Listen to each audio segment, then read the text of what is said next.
Você está recebendo de Deus?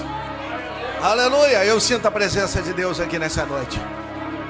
Interessante como Jesus, durante o seu ministério, ele foi aos limites. Em toda e qualquer situação, ele ia aos limites. Jesus sempre prezou dar o melhor ensinamento aos seus discípulos.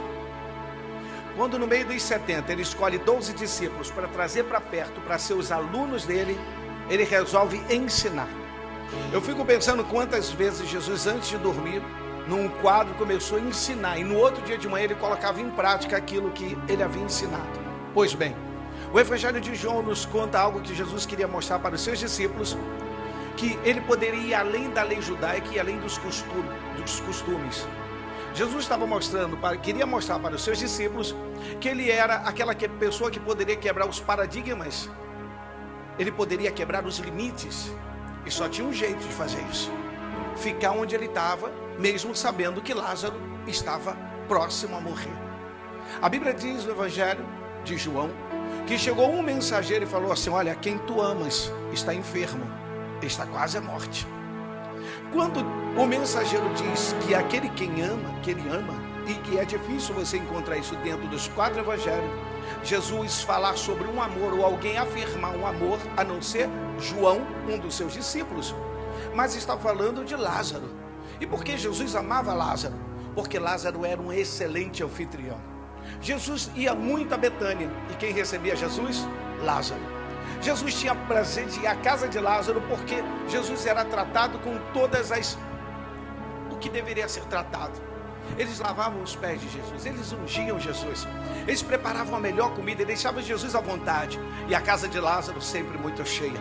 Lázaro, um excelente anfitrião. Eu não sei como você está tratando o teu Deus dentro da tua casa, mas chegou o momento de você ser um excelente anfitrião para Deus que está visitando a tua casa nesse exato momento. Eu sei que daqui a pouco você vai chegar em casa, quando você abrir a porta da sua casa, fala: pai, entra primeiro, arruma bagunça lá dentro, porque eu preciso dormir bem, porque eu preciso produzir amanhã para ser bem, ficar bem. Então Jesus queria mostrar para os seus discípulos que ele é aquele que poderia quebrar. E eu quero ministrar nessa noite falando aos nossos corações, ao meu coração, de que aquilo que a gente pensa que nós não podemos, Jesus vai fazer. São coisas que é competência da parte de Deus. Os discípulos sabiam que Lázaro estava enfermo e estava doente. Os discípulos se questionavam entre si: que hora que ele vai? Em que momento Jesus vai a Betânia? E exatamente no momento em que Jesus resolve ir a Betânia, Lázaro já está fazendo 4 dias de morto. Jesus foi para quebrar um paradigma. Ele foi para quebrar um protocolo. A lei judaica diz que o espírito do homem ou da mulher, quando morria, ficava no corpo até 3 dias. E Jesus agora resolve ir a Betânia. E quando ele chega em Betânia, ele vai quebrar um protocolo. Mas ele não está quebrando simplesmente um protocolo para mostrar para Marta e Maria que ele é a ressurreição e a vida.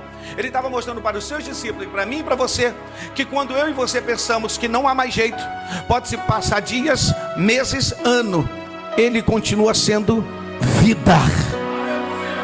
Vida. Eu fui visitar um amigo que era devoto de São Jorge. E um dia ele entrou na igreja e eu pregando o evangelho, ele se apaixonou e aceitou Jesus. E quando ele aceitou Jesus, ele era aquele que fazia muitas festas na época de São Jorge. Todo mundo no bairro Vista Alegre conhecia ele. E quando eu vi que ele veio me trazer um medalhão de ouro, que ele queria que se desfazer daquilo, que era ele que tinha feito um pacto. E eu vi aquilo e falei assim: meu Deus, o que eu vou fazer? Senhor, fala comigo. E nós começamos a tentar desvincular ele aquilo que ele havia feito junto àquela entidade. E eu comecei a orar por ele, e eu caí muito em oração por ele, comecei a buscar muito por ele, porque eu sabia que haveria uma grande retaliação, porque ele não era uma pessoa qualquer. Se converteu, e eu sabia que o inimigo ia se levantar com uma retaliação muito forte, porque a área espiritual é viva, ela existe. Aí então eu comecei a orar, Renata, e comecei a buscar por ele junto com a minha esposa. Separei algumas irmãs do trabalho de oração e começamos a orar. E de repente veio a pancada. Ele caiu enfermo no hospital. Ficou num hospital ali próximo a Penha. E eu fui visitar e fui orar. E quando eu cheguei lá, Elisa, eu já vi ele já deformado. Aí eu falei assim: Deus, tu não tirou ele de lá para isso. Tu não tirou, tu tirou ele para ser testemunho. Ele estava andando com a Bíblia embaixo dos braços. Os amigos estavam perguntando e ele estava falando: agora eu sou crente. Eu sei, Senhor, que tem uma retaliação, mas por favor. E eu me lembro que o plano de saúde começou a dar muitos problemas, e a clínica que ele estava começou a não conseguir atender mais aquela situação que ele estava passando, e ele foi transferido para uma outra clínica. Aí um amigo meu falou assim: fulano foi transferido para outra clínica. E eu fui, Kleber, na outra clínica. E isso já estava beirando um mês, 2 meses, e ele indo para o CTI. Então eu fui nessa outra clínica que ele foi. Depois de 2, 3 meses, quando eu fui vê-lo, ele estava tão inchado que quem olhava para ele dizia que ele não ia sair dali. Eu me lembro que eu cheguei, era mais ou menos meia-noite para 1h da manhã, que é o horário que eu gosto de atender, que você vai no médico. Geralmente esse horário não está tendo procedimento, e a lei federal permite o pastor entrar. E durante o dia tem procedimento ao lado, você não entra. Tem procedimento com a pessoa, você não entra. Tem procedimento na cama do lado, você não entra. Agora, nesse horário de madrugada, geralmente não tem procedimento, a não ser que seja algo que esteja acontecendo. Então eu entrei e levei um amigo, o Fábio foi comigo. E quando nós olhamos para ele, ele estava tão grande, tão inchado, que quem olhava para ele dizia: ele não vai sair. Só que o pastor Fábio, que foi comigo, que é meu amigo, ele falou assim: nós estamos vindo hoje, Daniel, no carro. Ele veio falando comigo: nós estamos indo hoje, Daniel, para orar para Deus poder levar ele em paz, porque é muito sofrimento. E todas as vezes que eu visitava ele, eu via exatamente isso. Eu via que ele estava sofrendo muito, a família estava sofrendo, mas já estava para 2, 3 meses em CTI. E sabe que você olhar uma pessoa e não reconhecer, e você olhar para uma pessoa totalmente inchada, com tamanha medicação e tantas coisas, atacou o pulmão e foi tantas coisas ao mesmo tempo, que eu não poderia falar qual era o que ocorreu. Mas ficou muito mal. Engraçado que naquele dia, quando o pastor Fábio foi conversando comigo, foi falando: Marcão, eu pensei no meu coração, eu estou indo lá para orar para liberar ele, para deixar ele ir. Deus leva. Porque quando você ora em prol de algo, Deus segura. E um dia eu me senti, eu acho que o ministério na vida de um pastor e de uma pessoa de liderança, nós aprendemos todos os dias. Eu aprendi uma coisa ao longo do meu ministério. Eu me lembro uma vez que eu fui orar pelo meu sogro no Hospital de Bom Sucesso, e ele estava muito mal. E minha sogra, uma mulher de Deus, uma mulher de muita oração, e ela chegou para mim e falou assim: olha, você vai lá e entrega ele para Deus, porque ele precisa partir. No Hospital de Bom Sucesso. Escute o que aconteceu comigo. Eu muito jovem, no meu ministério, aprendendo, e minha sogra, uma mulher de muita oração, aquela palavra mexeu comigo, me influenciou, que quando eu cheguei no CTI, e eu vi o meu sogro todo amarelo, e eu coloquei a mão e falei assim: Deus, está entregue para ti. Senhor, leva ele em paz. Tudo que tu falaste pela boca dele na minha vida se cumpriu. Ele apontou onde seria a minha primeira igreja. Ele estava na minha sala e falou: Deus falou para mim que vai te dar uma igreja, e a igreja vai ficar aqui, ó. Aí levantou o braço, apontou para o bairro do Vista Alegre, que exatamente, eu me questionava, porque nessa época eu estava ministrando numa igreja no Irajá, completamente diferente. Mas Deus tem os planos dele. Olha para quem está do teu lado e fala assim: Deus tem planos. Os planos de Deus não falham. E naquele dia eu orei pelo meu sogro. E quando eu orei por ele estava inconsciente, e eu virei as costas e saí. Quando eu saí do CTI só podia entrar uma pessoa por vez, e logo depois a minha sogra ia. Quando eu cheguei lá fora, meu coração apertou, e eu comecei a chorar, porque eu me senti fracassado. Eu falei: que crente que eu sou. Como que eu pude entregar ele? 60 e poucos anos de idade. Que palavra influenciadora que minha sogra falou, tão forte, como se fosse o momento de ele partir. Mas a última palavra não era dela, era de Deus. Por que eu fiz isso?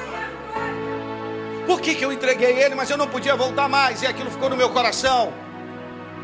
Anos à frente, quando começa a acontecer isso com esse rapaz, e quando eu vou orar por ele, nessa madrugada, no carro, esse pastor fala: nós estamos indo entregar ele para o Senhor.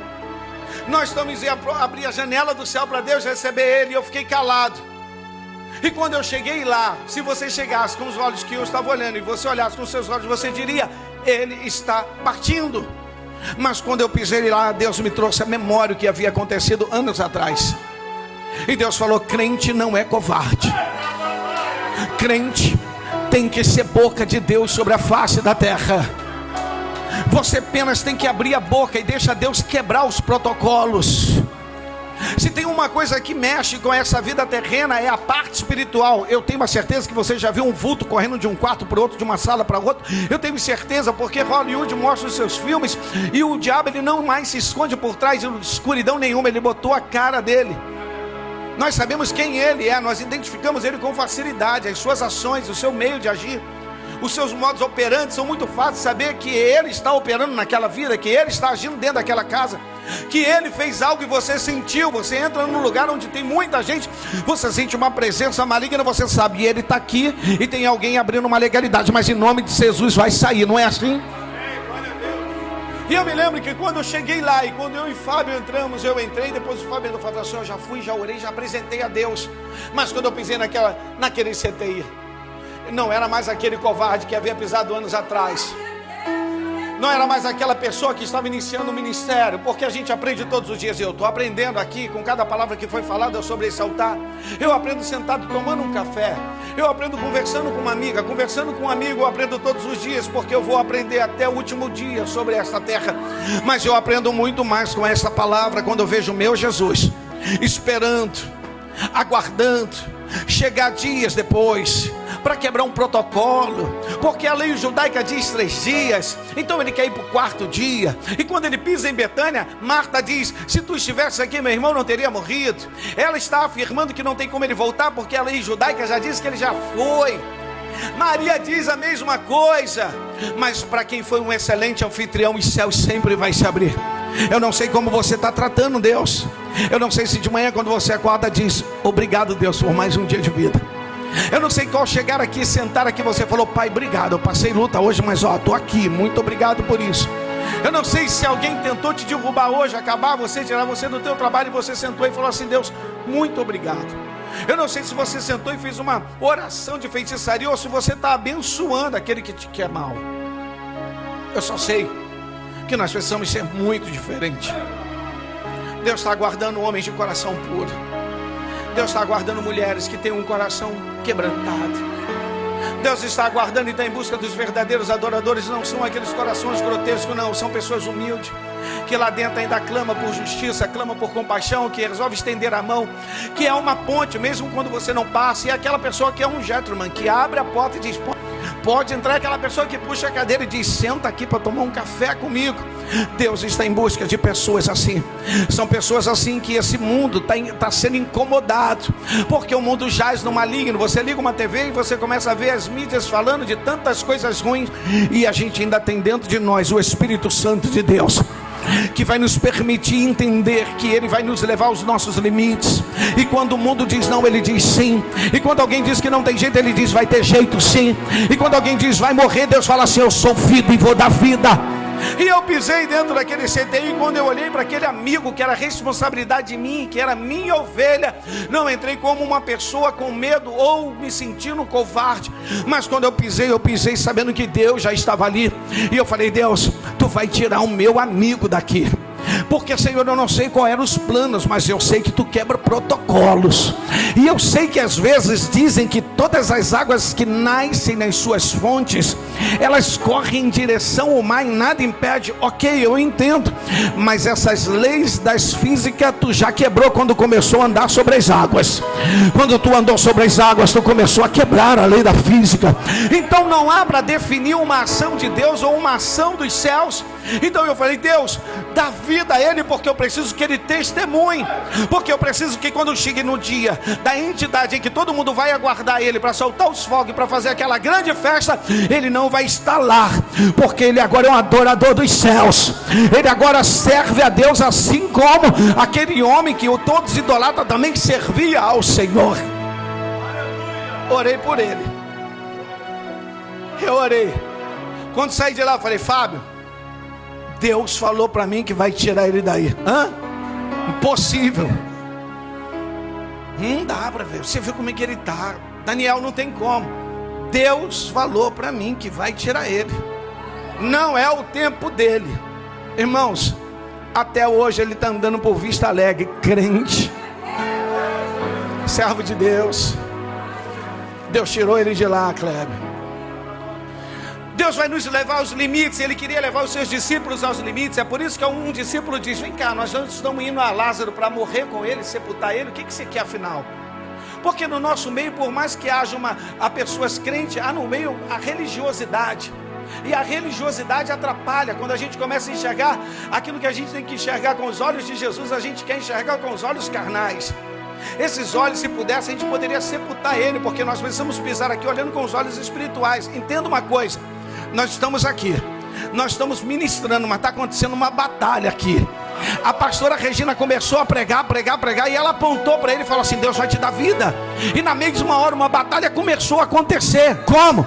Enquanto a pastora estava ministrando vida sobre a vida dele, Deus estava se levantando do trono, dizendo: eu assino embaixo, vou dar vida, vou colocar um anjo poderoso para cuidar dele. Mas entenda, como é que são as coisas de Deus? Eu estou sentindo a presença. Você está sentindo a presença de Deus? Quando a pastora começou a falar, Deus falou para mim que para dias atrás foi cortado um laço de morte na vida dele. Pastor, por quê? Porque Deus agora quer dar vida para que o nome dele seja glorificado na pessoa. Jesus chega no quarto dia. Todo mundo usa os seus termos e diz: se estivesse aqui não teria morrido. E Jesus diz: aonde o puseram? Pela primeira vez nos 4 evangelhos você vai ver algo acontecendo com Jesus que mexe com a gente. O Criador de todas as coisas. Será que ele chorou quando deu o Big Bang, a luz apareceu quando ele gritou luz, e ele viu aquela claridade e ele se alegrou? Ezequiel diz que ele criou Lúcifer. E quando ele criou Lúcifer sobre as pedras afogueadas, em meio às pedras preciosas. Se você pegar o livro de Ezequiel e ver a criação de Lúcifer, ele fala de todo tipo de pedra preciosa, esmeralda, a safira, e ele vai detalhando e vai pontuando, dizendo que aquele dia foi tão especial. É como um pai. Eu me lembro quando a Daniela nasceu há 20 anos atrás, a minha filha mais nova. Eu estava muito preocupado, porque a Daniela já tinha entrado há muito tempo, sentindo dor e nada. Eu estava desesperado e eu liguei para um amigo delegado e falei assim: você vai dar um jeito, eu quero entrar lá. E aí daqui a pouco desce um médico e diz: eu vou te levar lá.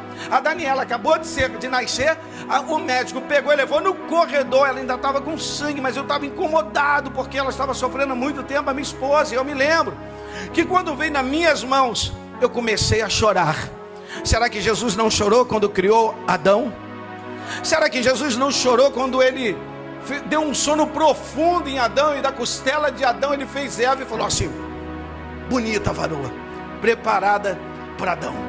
Será que ele chorou em outra qualquer situação, quando viu o seu povo se desviar, ou quando viu Moisés subindo no Monte Sinai para pegar as tábuas da lei, e de repente Moisés, uma angústia quando vê o próprio Arão que construiu um bezerro de ouro? Será que Deus chorou? Porque Deus é Jesus, Jesus é Deus, e Ele é o Espírito Santo de Deus. Será que em algum momento chorou? Não. Mas em Betânia ele chorou, porque ele queria mostrar para mim e para você que ele quebra protocolos. Ele vai quebrar paradigmas.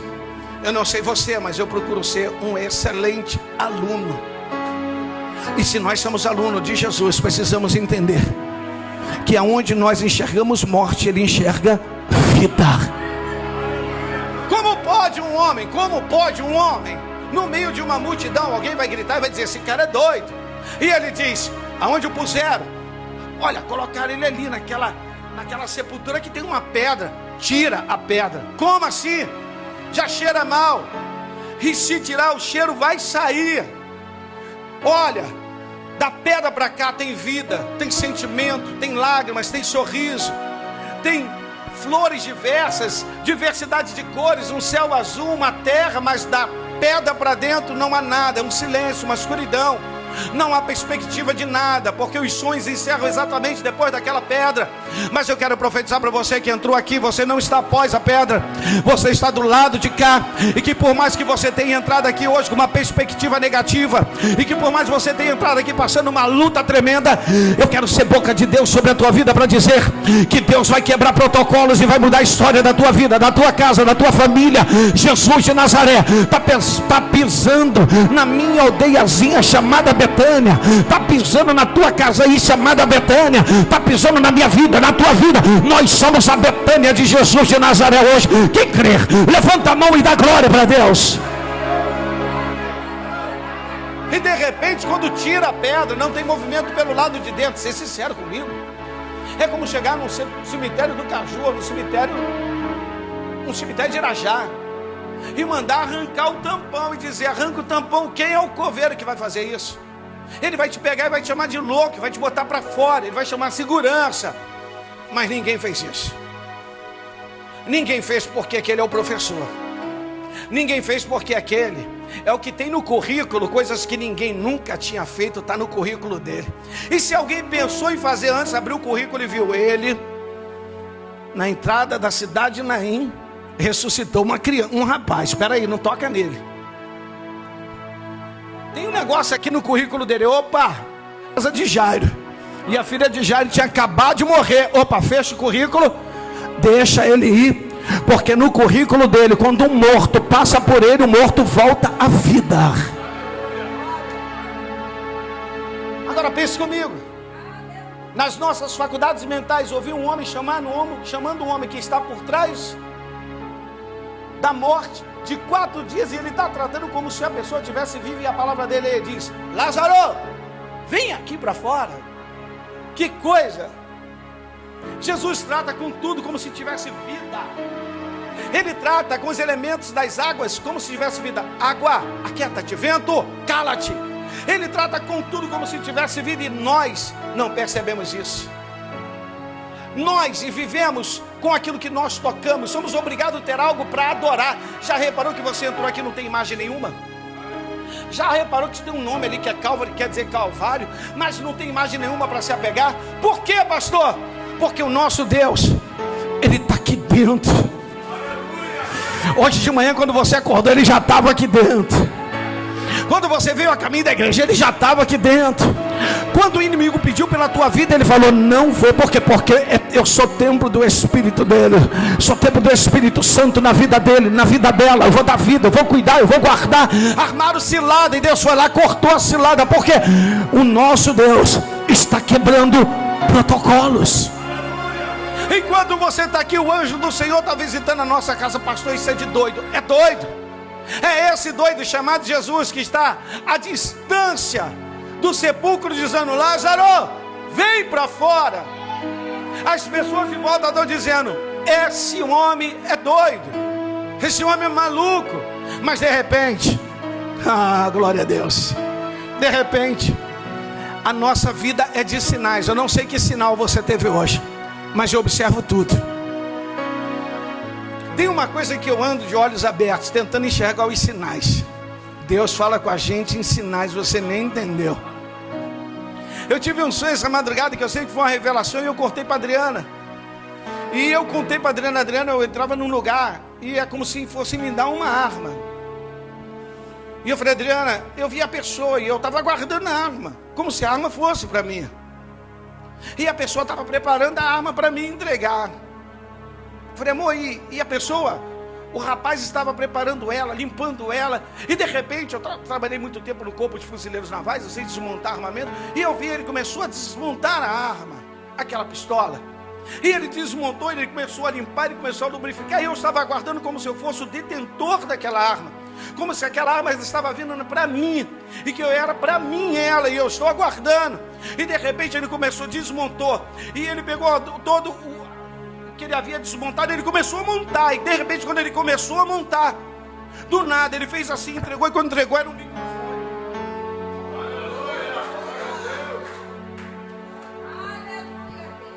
Aí eu falei: Adriana, a arma era um microfone.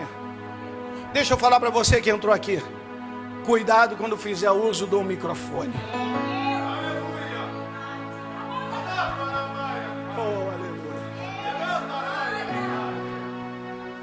O microfone leva a nossa voz. Cuidado para você não destruir uma vida com a tua fala. Cuidado para você não destruir o sonho de alguém com a tua fala.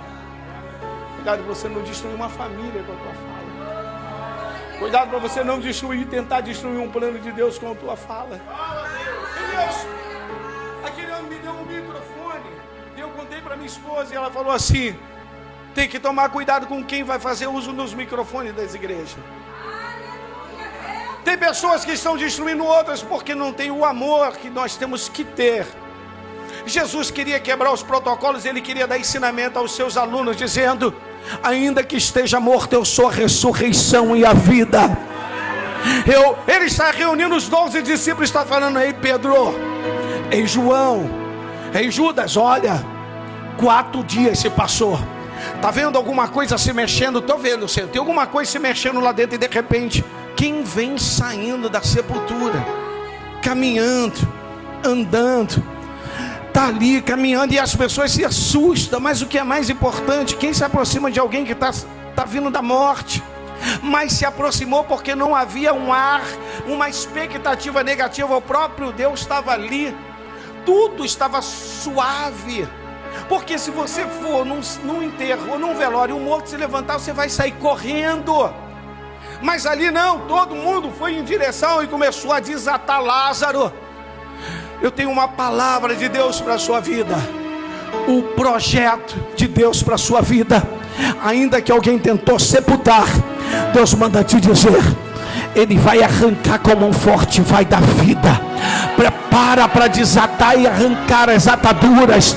Se prepara que você vai ver o sinal de Deus. Se prepara porque Deus está chamando para fora hoje aqui o seu sonho, o seu projeto. Quem crer nessa palavra, levanta a mão e dá glória para Deus. Ele vai nos levar aos limites, para ver até onde nós podemos suportar. E seja sincero, nas nossas faculdades mentais não dá para suportar aquilo que não é natural. Nós somos feitos para viver com aquilo que é natural. Por isso que precisamos entender que o Senhor quer caminhar conosco todos os dias, para termos a capacidade de poder entender o mundo espiritual. E entender que quando acontece algo, você não precisa muitas das vezes de ninguém. É só você abrir a sua boca, porque você é aluno dele. Ele já te deu aula no quadro, escreveu, mostrou como seria, te deu um livro que serve. Já prestou atenção que todos os anos os alunos recebem da rede pública, recebem os livros, e cada vez que sobe é um livro diferente. Se você vai para uma faculdade de direito, são vários livros para você estudar. Se vai para a faculdade de odonto, é vários livros para você estudar. Dependendo para onde você vai, você precisa de vários livros. Eu e você podemos vencer, e não precisamos muito de tantos livros, só precisamos desse, e é o livro mais lido sobre a face da terra. Tentaram queimar na janela 20 e 40 dos países comunistas, tentaram desfazer dele, mas ninguém conseguiu. Ainda chegam a dizer que a igreja católica mexeu nele. Não mexeu, ninguém mexeu. Quem fez isso foi Domiciano, imperador. Não foi ele. Quem moveu e fez esse canão religioso não foi o imperador e não foi a igreja católica. Porque se a igreja católica tivesse mexido aqui, a primeira coisa que ela ia tirar era um versículo pequenininho dizendo assim: não adorarás imagem de escultura. Não pode arrancar um tio daqui, não pode sair uma vírgula daqui. Tudo que foi escrito permanece aqui. É por isso que este livro, que é um manual de sobrevivência meu, um manual de sobrevivência seu, da sua casa, vai mostrar para mim e para você, para acalmar o coração, que ele vai nos levar aos limites. E lá nos limites, quando nós vemos que não podemos ir, o poder dele vai ser manifesto, o milagre vai acontecer, e o nome dele vai ser glorificado sobre a face da terra. Quem está vivo aqui, dá uma glória para Deus bem alto. Lázaro caminhou. A ressurreição de Lázaro é um dos temas mais lindos e importantes, porque a multidão que presenciou Lázaro sendo ressuscitado é a mesma multidão que vai acompanhar Jesus para a última ceia, entrando em Jerusalém. Dentro da cronologia do tempo narrado e das histórias dos evangelhos, você percebe que é de Betânia que Jesus entra em Jerusalém e é aclamado, e aí ele realiza a última ceia, e logo depois ele é preso. Ele foi preso para nos dar liberdade. Olha para quem está do teu lado e fala assim: Deus está quebrando um paradigma aqui hoje. Deus está abrindo portas aqui hoje. Tem morto que vai ficar vivo aqui hoje. Tem sepulturas que serão abertas aqui hoje. Tem projetos que vai ser desenterrado aqui hoje. Tem sonhos que Deus vai viabilizar aqui hoje. Quem está comigo aqui hoje? Quem crê nesse milagre que Deus vai realizar? Dá um glória para Deus bem alto.